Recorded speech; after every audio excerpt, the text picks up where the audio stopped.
Dear students, let us begin with another topic in the comparative anatomy of the vertebrates, and we were discussing the comparison among the digestive system, where we have discussed the digestive system and then we have discussed the salivary gland. Today we shall take on the next, that is the liver. So, comparative account of liver in the vertebrates. Liver is present in all the vertebrates, and liver is the largest organ of the largest gland of the body. Now, if we look at different classes of the vertebrates, liver varies from one class of the vertebrate to other in the number of lobes the liver has. Sometimes they may be 2, sometimes they may be single, sometimes they may be 3, 4 and even 5. And an accessory organ present along the side of the liver called the gallbladder, which simply stores the secretion of the livers for some time in order to concentrate it. This gallbladder may be present somewhere in some organism, it may be absent in some organism, because gallbladder is not an essential organ. Even if it can be removed from the body will function normally, because main function is the function of the liver. It is just a sac for the storage of the liver secretion called the bile juice. Then the color of the liver also varies from one class of vertebrate to other, again accordingly size and the shape also. So, I have already told that the liver cell basically secrete or manufacture alkaline bile. So, it is alkaline in nature. So, that is stored in the gallbladder and then released into the duodenum part of the intestine.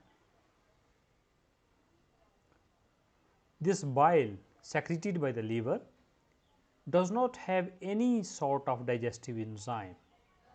So, it does not directly digest some component of the food, but it helps in digestion, as you know that duodenum is present after the stomach.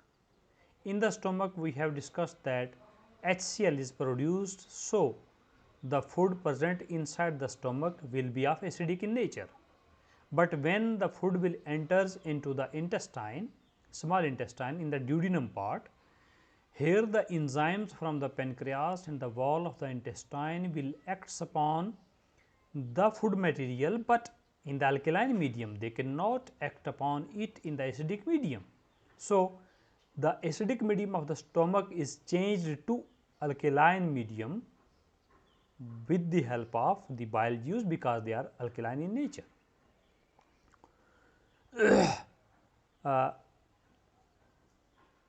It aids in fat digestion. So, it helps in fat digestion. It does not digest the fat, but help in fat digestion through a well known process called the emulsification. Now, what is the emulsification? The bile secreted from the liver, the bile juice, it contains certain salts like sodium glycocholate, sodium taurocolate. Both these salts reduces the surface tension of the large droplets of the fat, because fats are present in the droplet form. So, their surface area is the tension of the surface area keep the droplet intact. Once the droplet is intact, then the enzyme cannot enter into the droplet easily and cannot break down the fat molecules. So, in order to break down the intact fat molecule droplet into smaller pieces, so that the enzyme can act upon it. So, the surface tension is reduced by these salts. As a result, fat droplet is broken down into smaller ones. This is called the emulsification. Once it is broken down into smaller ones, then the surface area of the fat molecule is increased for the enzymes that digest the lipids called the lipases to act upon them. So, they digest each and every part of the, they break down each and every part of the larger molecule of the fat. This is called the emulsification. No other gland of vertebrate has more varied function than that of liver. It is not only the bile that it is producing. When you look at the physiology of the liver, it has many more functions to perform. Among the important functions of this liver, you have bile production and excretion. Various products from the body is taken by the liver and then given to the blood for the excretion through the urinary system, and then excretion of bilirubin, the waste or the degradation of the RBCs which produce bilirubin. Cholesterol is also excreted through the liver. Then hormones are also excreted through the liver, and various drugs when you are taking inside your body, they are again excreted through the rivers. Now liver also metabolize the fats. Metabolism of fat takes place inside it. Metabolism of protein takes place inside it. Metabolism of carbohydrate takes place inside the liver. Then you have the enzyme activation process also. Various enzymes are activated in the liver. Liver also store the glycogen, vitamins, and so many minerals. It synthesizes some proteins also, such as albumin, and also the clotting factor of the blood, and it also detoxify the blood and purify the blood. When some toxins are present inside the blood, the detoxification takes place in the liver. Now because of this reason, that such a huge load is provided to the liver during our daily lifestyle, the liver is exposed to a number of insults. Number of insults means, normally if you are taking inside your body the normal things that you are supposed to eat, it's no problem. Liver has to perform the function of all these, but you always remember that human being is greedy enough, it bypass the limits of the feeding, and it gives extra burden to the liver, extra load to the liver. As a result, you can say that it is the insult to the liver that you have to perform all these functions but beyond your capacity. And because all these functions are to be performed by the liver, so liver is the organ of the body subjected to the injury at the most. Liver is relatively large in carnivore than herbivore, because the animals eating upon the flesh will have more fats in it, and in order to digest the fat, a good healthy liver is required. So the size of the liver is large in the carnivore. Now you as a human being are the omnivore, but whenever you take heavy fatty material, heavy fatty food inside your body, you feed upon heavy fatty food, like the junk food you are habitual of in these days, like you are taking the kurkuras, you are taking the chips, all these are oily things, then you are taking the samosa, pakoda, so on and so forth. Then whenever a problem of indigestion occurs and you approach to a doctor, doctor will immediately tell you that your liver has become fatty. Why it is fatty? Why it is enlarged? Because you have taken much of the fat inside it, and accordingly a burden, a load is poured on the liver, that is, more fat is to be digested inside the intestine. Liver start acting more, and once it starts acting more, is its size become enlarged, and the doctor advise you to reduce the fatty material, fatty eating, so that the liver may resume the normal size of your body.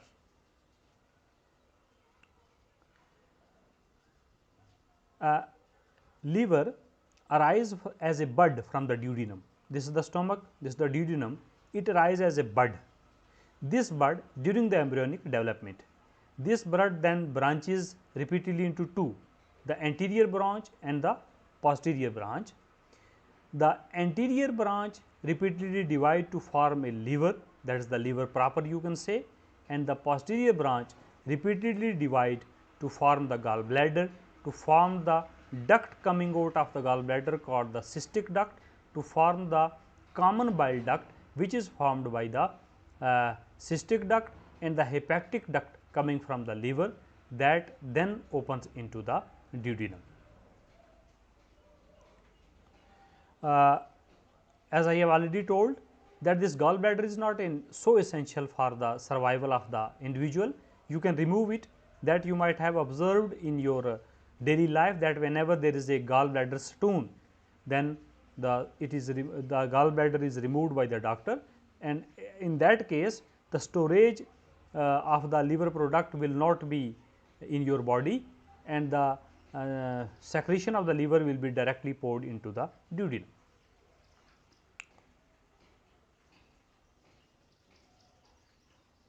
Let us look at the comparative count of the liver now.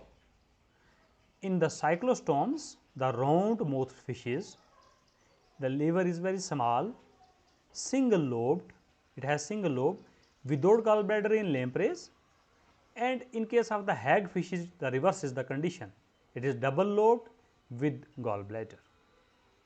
In case of the bony fishes, liver is yellow in color, bilobed, you can see it has two lobes, it is elongated, very narrow, cylindrical, and with thin walled gallbladder present in it, rest ducts are similar.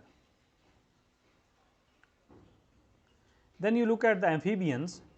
Amphibians have the reddish color liver, it has the three lobe, it is again elongated, it is again narrow and cylindrical. The lobes are right lobe, median lobe and the left lobe. Right present on the right side of the body, median in the center and left on the left side. So, the duct of the liver, that is the hepatic duct, common hepatic duct, joins the duct of the pancreas before entering into the duodenum. So, the duct after joining with the hepatic duct, after joining with the pancreas, together form hepatopancreatic duct. Then look at the reptiles. Liver is dark red and bilobe, that is one right lobe, other is left lobe. Again it is having similar shape, elongated, narrow and cylindrical.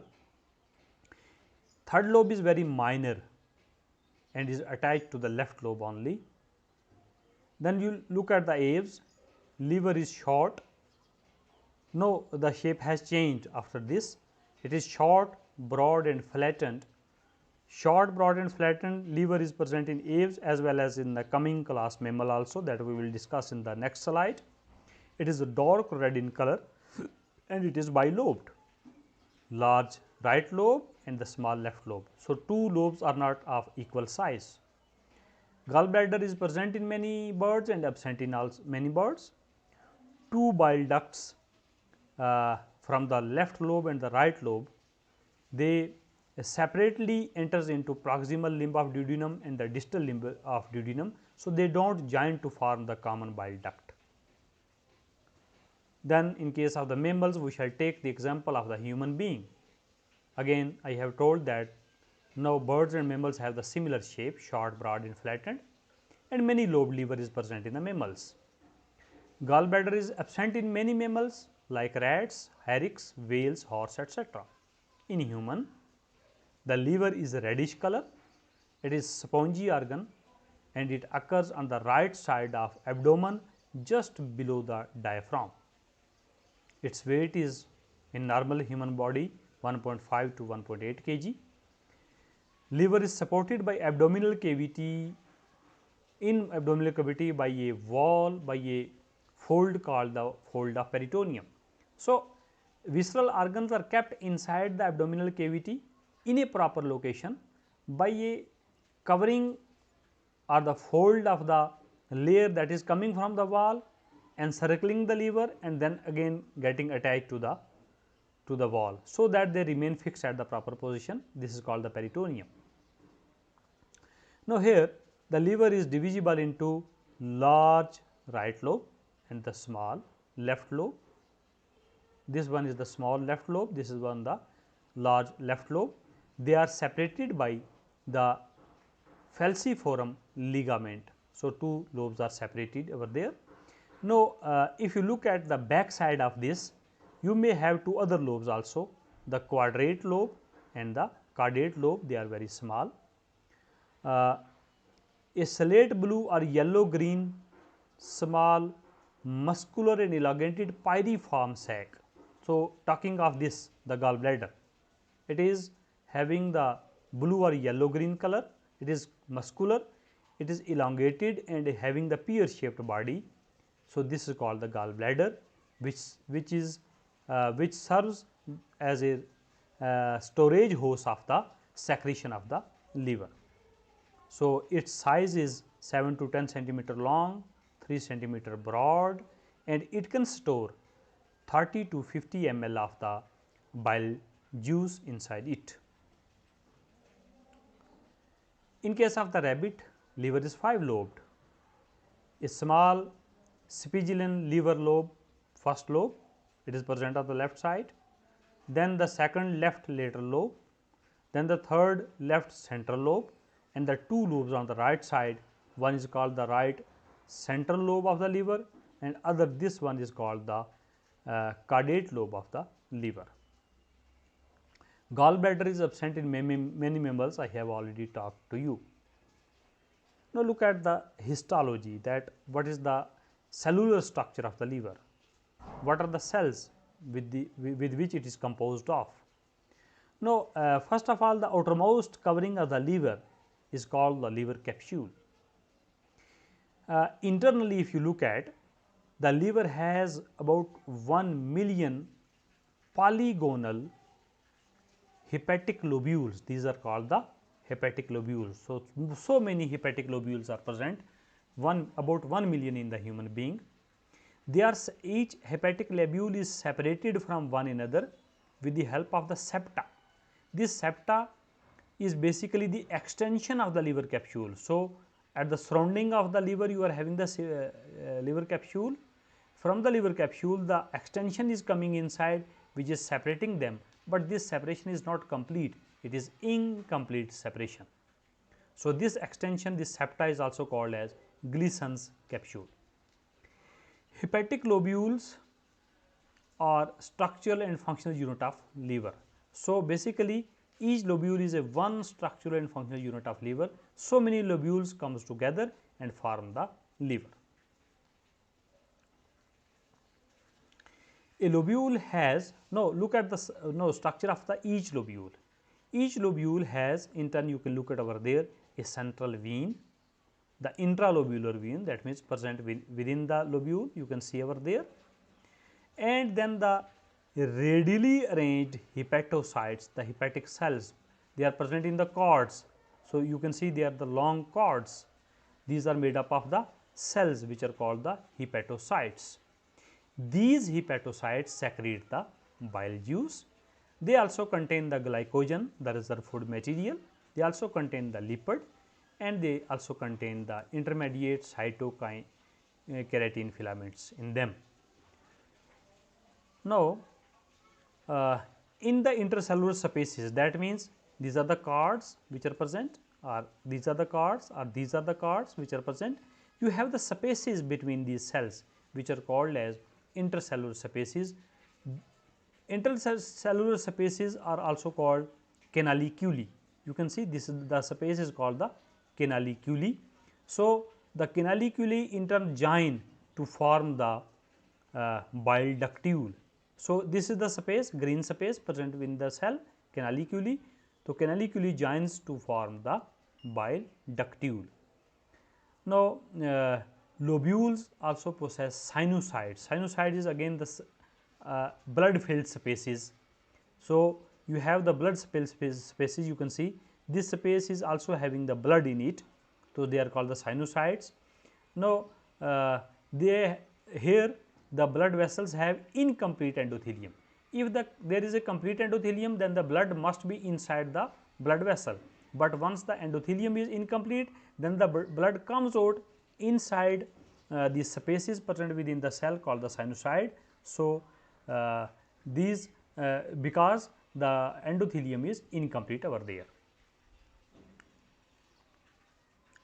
Now, this endothelium do have some cells which are called the Kupffer cells. These Kupffer cells are phagocytic in function. They feeds on microbes and cell debris. So, waste product of the cell, or if the cell is dying, then it will be taken away by the Kupffer cells. These sinusoids, these species, these are the sinusoids. They do have certain lymphocytes also, which secrete cytokines. Now, in the connective tissue lining of the lobules, because lobule is lined by the connective tissues, you can see so many connective tissues, they line the lobules. This is one lobule, this is other lobule. So, this was the central vein, these are the cords of the cells, then you can see the spaces present between the cords, which we have discussed. And now, here you have the this connective tissue lining around each lobule, which is or you can see over there, this one, this have this lobule, this connective tissue lining have the hepatic portal vein. You can see this is the hepatic portal vein, this one central one, hepatic portal vein, and then you have the bile duct or ductile, you can say, and then you have the hepatic artery also. Beside them, they do have the lymph vessels also. Now, basically what happens that the artery brings the blood from the heart to the liver. Then veins takes away the blood from the liver to the heart. When the blood circulate whole of the lobule or whole of the liver, touching each and every cell of the liver, then the secretion present inside them is taken by the blood, whatever other type of secretion except the bile. Whereas the bile is collected inside these canaliculi, then it is supplied through the canaliculi to the bile duct. Then the so many bile duct, they collectively comes out from the liver, and then called the hepatic duct, and then they form the common bile duct or give their secretion to the gallbladder for their storage. Now, these are the some books that we have consulted. Thanks a lot. This is about the liver, its comparative account in different